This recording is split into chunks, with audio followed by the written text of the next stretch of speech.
মশক নিধনে সচেতনতা সৃষ্টির পাশাপাশি অভিযান জোরদার করছে ঢাকা দক্ষিণ সিটি কর্পোরেশন।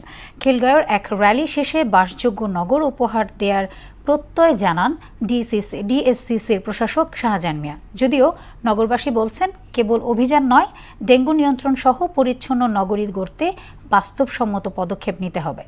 আরও জানাচ্ছেন উষা ফেরদৌস। সাধারণত বর্ষাকে ধরা হয় ডেঙ্গুর মৌসুম, কিন্তু এর আগেই বাড়ছে সংক্রমণ। মার্চের তুলনায় এপ্রিলে আক্রান্ত ও মৃত্যু দ্বিগুণ হয়েছে।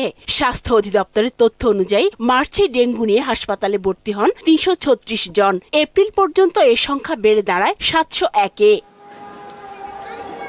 মশা জরিপ ও ডেঙ্গু পূর্বাভাস শীর্ষক সর্বশেষ প্রতিবেদন মতে গত বছর এপ্রিলের চেয়ে এবার মশার ঘনত্ব বেশি।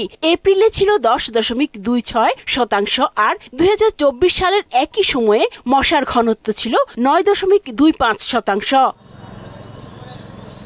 এমন পরিস্থিতিতে মশক নিধন ও পরিচ্ছন্নতা কার্যক্রম জোরদারের কথা বলছে ঢাকা দক্ষিণ সিটি কর্পোরেশন। সচেতনতা বাড়াতে খিলগাঁওয়ে র্যালিও করেন সংস্থাটি।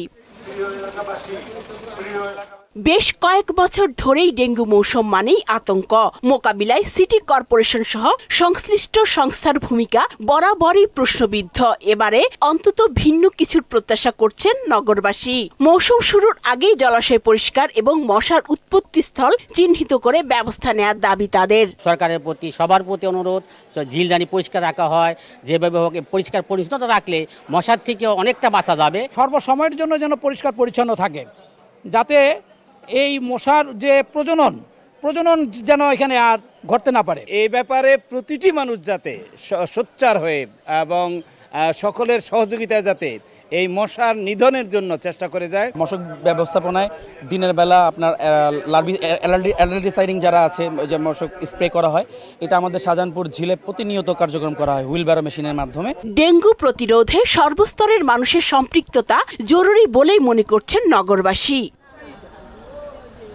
উষা ফেরদৌস, মোহনা সংবাদ, ঢাকা।